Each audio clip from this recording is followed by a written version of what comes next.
अच्छा सा लड़का व अच्छा परिवार देखकर उसका विवाह कर दिया गया और वह अपने ससुराल आ गई। ससुराल में इतना बड़ा परिवार तो नहीं था, फिर भी सास ससुर देवर ननंद सभी लोग थे। उस परिवार की बेटी सपना भी परिवार में सभी की लाडली थी। अपनी भाभी के आने के साथ उसे ऐसा लगने लगा मानो उसे एक बड़ी बहन मिल गई हो। वह बहुत ही प्यार से अपनी भाभी के साथ रहती थी। लता भी उसके साथ उतने ही प्यार से पेश आती थी। सपना अपने पापा का बहुत ही ज़्यादा ख्याल रखती थी, अपने पापा का हर काम करती और उसे बेहद पसंद था जब वह नहाने जाते तो उसके कपड़े उनसे पहले ही बाथरूम में रख दिए जाते। जब वह नहाकर बाहर निकलती तो सपना हैंगर में पैंट शर्ट इस्त्री करके तैयार रखती। पापा के ऑफिस से आते ही वह गर्मा गर्म चाय की प्याली उनके हाथों में थमा देती।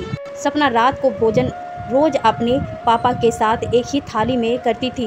सपना भी अब तक विवाह योग्य हो चुकी थी और कुछ ही दिनों में उसका रिश्ता भी तय हो गया। अब सपना डोली में बैठकर विदा हो जाएगी, यह सोचकर रामचंद्र की आंखों में गम के ऐसे बादल छा गए कि वह चाहकर भी उन्हें बरसने से रोक नहीं पाते थे। उन्हें लगता था कि सपना के जाने के बाद घर कितना सूना हो जाएगा, उनका इतना ज़्यादा ख्याल कौन रखेगा, वह उसके बिना कैसे रह पाएंगे। यही सब ख्याल उनकी रातों की नींद उड़ा चुके थे। एक दिन सपना ने अपने पापा से कहा, पापा मैं शादी नहीं करूंगी। रामचंद्र चौंक गए। क्या हुआ सपना, ऐसा क्यों बोल रही हो बेटा?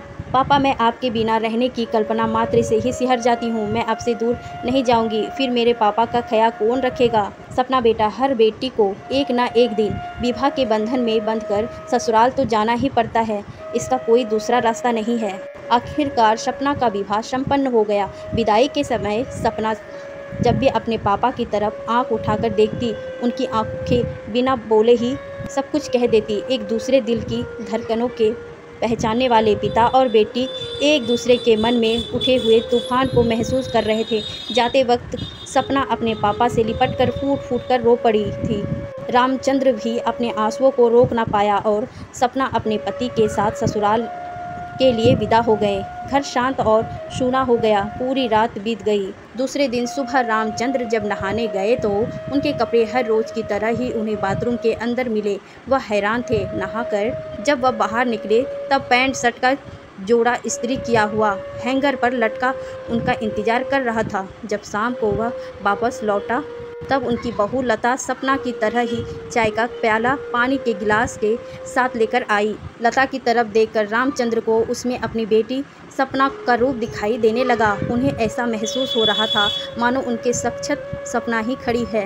रामचंद्र की आंखों में उस वक्त खुशी के आंसू छलक आए। उनकी पत्नी चंद्रा भी यह दृश्य देखकर फूली नहीं समा रही थी। अपनी बहू पर उसे भी नाज हो रहा था। उसने अपने पति से कहा, एक बेटी गई लेकिन दूसरी हमारे पास हमेशा के लिए आ गई। रात में भोजन का समय हो गया। सभी लोग भोजन करने बैठ गए। तब लता को आवाज़ आई, लता बेटा आ जाओ, हम दोनों एक ही थाली में खाना खाएंगे। लता आश्चर्यचकित रह गई। वह आई और अपने पिता के पास बैठ गई। रामचंद्र ने अपनी थाली से रोटी का पहला कोर उठाकर अपने हाथों से प्यार से साथ उसे खिलाया और कहा, लता बेटा आज से हम दोनों हर रोज़ साथ में खाना खाएंगे। मैं नहीं जानता था कि मेरी एक बेटी विदा हो गई, लेकिन दूसरी बेटी तो मेरे पास है। लता ने कहा खुश होकर, हाँ पापा, आज से हम दोनों रोज़ एक साथ ही खाना खाएंगे। इतना कहकर लता सोच ही रही थी, कौन कहता है बेटी विदा होकर ससुराल जाती है? मुझे तो ऐसा लगता है बेटी एक मायके से विदा होकर दूसरे मायके ही आती है, जहाँ बहन भाई माता पिता उसे और मिल जाते हैं। कुछ दिनों के बाद सपना पग फेरे के लिए वापस आई। शाम का वक्त था। वह अपनी ससुराल की बातों सब को बता रही थी। तभी उसके पापा आए और उनके आते ही सपना ने देखा उसी की तरह लता चाय का प्याला और पानी का गिलास लेकर आ गई और पापा ने प्यार से लता के हाथ से चाय ले ली और सपना देखकर मन ही मन खुश हो रही थी। रात के भोजन के समय वह अपने पापा के पास बैठ गई। तभी उसके पापा ने आवाज़ लगाई, लता बेटा आ जाओ।